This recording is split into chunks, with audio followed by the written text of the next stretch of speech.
नमस्कार, मैं हूं प्रभाकर मिश्रा। कोर्ट कचहरी और कानून से जुड़ी खबरें बताता हूं। राष्ट्रपति ने सुप्रीम कोर्ट से कुछ राय मांगी थी।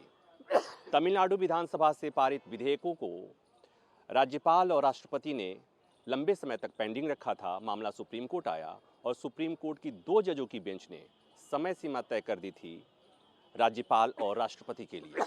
खूब हो हल्ला मचा, खूब हंगामा मचा, उस फैसले की खूब आलोचना हुई और उसके बाद राष्ट्रपति ने सुप्रीम कोर्ट को पत्र लिखा और जो संविधान में अनुच्छेद 143 में व्यवस्था है जिसमें राष्ट्रपति सुप्रीम कोर्ट से राय मांग सकते हैं, उसी के तहत महामहिम राष्ट्रपति ने सुप्रीम कोर्ट से राय मांगी थी।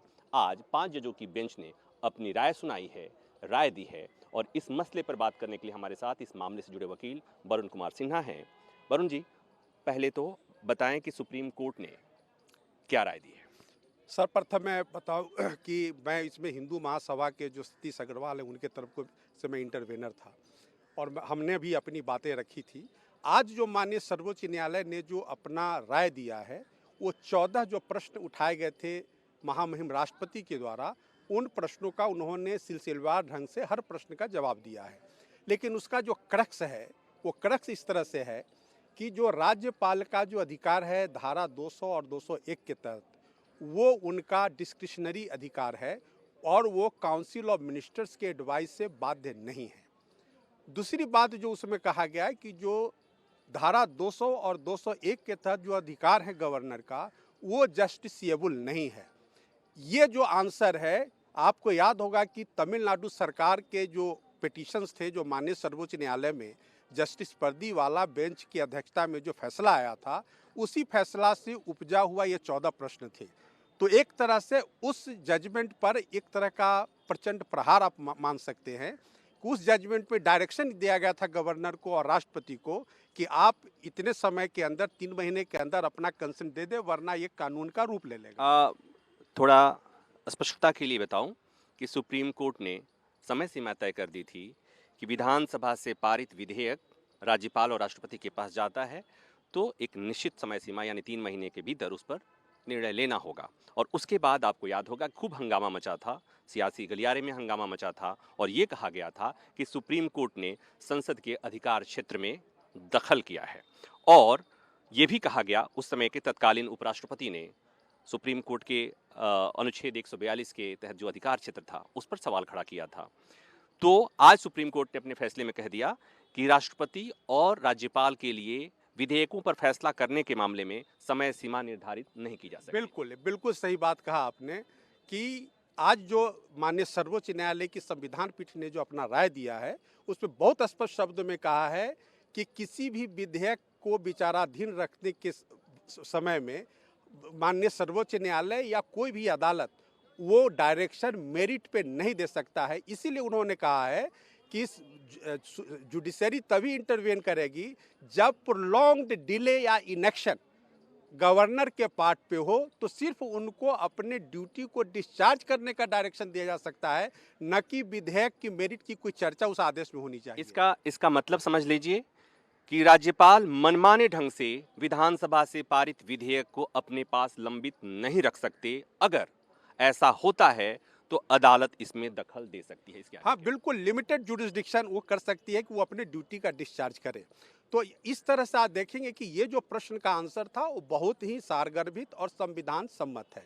उसके बाद उन्होंने कहा कि धारा 200 और 201 में बहुत स्पष्ट है कि गवर्नर 3 सिचुएशन में या तो वो बिल पर अपना एसेंट दे दे, या वो अपने ओपिनियन को रिजर्व कर ले, और फिर तीसरी स्थिति होगी कि वो बिल को वापस कर दे। तो ये बहुत आज क्लैरिटी आई कि जो धारा 200 का जो दोनों प्रोवाइजो हैं, प्रोवाइजो 1, प्रोवाइजो 2, उनको एक्सप्लेन किया गया है।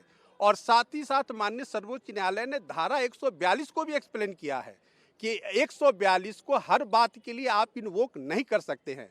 आप देखेंगे कि तमिलनाडु का जो फैसला आया उसमें धारा 142 को इन्वोक करके honourable governor and president of India को डायरेक्शन दिया गया था और समय सीमा दिया गया था, और यह भी कहा गया था कि अगर 3 महीने के अंदर आप फैसला नहीं करते तो यह कानून का रूप ले लेगा।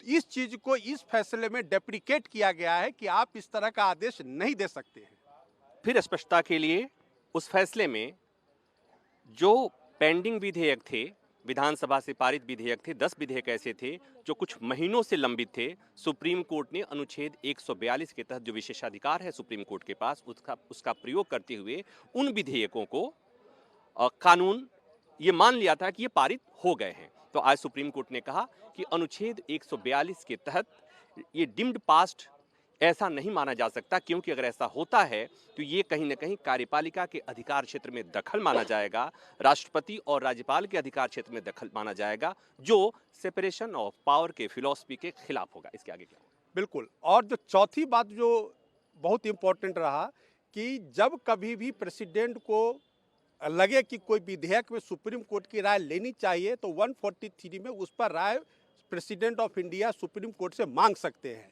ये भी आज कहा गया है। लेकिन ये कॉशन दिया गया कि हर पहलू पे एडवाइस नहीं लेना चाहिए। अब एक बात बताइए कि इस राय के बाद जाहिर सी बात है कि ये तमिलनाडु मामले में के फैसले का रिव्यू नहीं था, तो इस फैसले का इम्पैक्ट क्या होने जा रहा है, भविष्य में क्या होने जा रहा है, तमिलनाडु के मामले में जो जस्टिस पारदीवाला की बेंच का फैसला था उस पर क्या असर होने जा रहा है? देखिए, जो जस्टिस पारदीवाला का जो फैसला था तमिलनाडु सरकार के केस में, उसमें एक पिंडोराज बॉक्स खोल दिया था कि राष्ट्रपति और गवर्नर के खिलाफ कब भी जब भी चाहे कॉन्स्टिट्यूशनल कोर्ट से डायरेक्शन दे सकती है। यहाँ तक कि बिल अगर वो लंबित है तो बिल को पास कराया जा सकता है अदालत के माध्यम से। आज उस पर पटाक्षेप कर दिया गया है उस पूरे पावर का कि कोई भी अदालत, चाहे वो सुप्रीम कोर्ट ही क्यों ना हो, आज का जो एडवाइस है वो ये कहता है कि धारा 200 और 201 के तहत जो पावर है गवर्नर का, उस पर किसी भी तरह का इंटरफेरेंस अदालत नहीं कर सकती है जब तक कि इनऑर्डिनेट डिले नहीं हो, इनेक्शन नहीं हो, और वो भी डायरेक्शन सिर्फ अपने ड्यूटी डिस्चार्ज करने के लिए दिया जा सकता है। तो आज का जो फैसला है वो जुडिशियल इंटरवेंशन को बहुत लिमिटेड कर दिया है। क्या हम ये कह सकते हैं कि इस फैसले के इस राय के बाद, सुप्रीम कोर्ट की इस राय के बाद तमिलनाडु मामले में दोबारा यहाँ रिव्यू फाइल किया जाएगा, उस फैसले में बदलाव की मांग की जाएगी और इस राय के आलोक में सुप्रीम कोर्ट अपने फैसले में बिल्कुल आज जो एडवाइस आया है माननीय सर्वोच्च न्यायालय का, उस पे रिव्यू शब्द का भी चर्चा है। यानी कि तमिलनाडु के मामले में अगर केंद्र सरकार चाहे और या गवर्नर चाहे तो वो रिव्यू डाल सकते हैं। आप हमसे बात कर रहे थे, इसके लिए बहुत बहुत धन्यवाद। तो थोड़ा सा बस इतना समझ लीजिए कि सुप्रीम कोर्ट के इस फैसले के मायने हैं कि राष्ट्रपति और राज्यपाल के लिए समय सीमा तय नहीं की जा सकती, लेकिन राज्यपाल और राष्ट्रपति अनावश्यक रूप से विधानसभा से पारित विधेयक को लंबे समय तक लंबित नहीं रख सकते।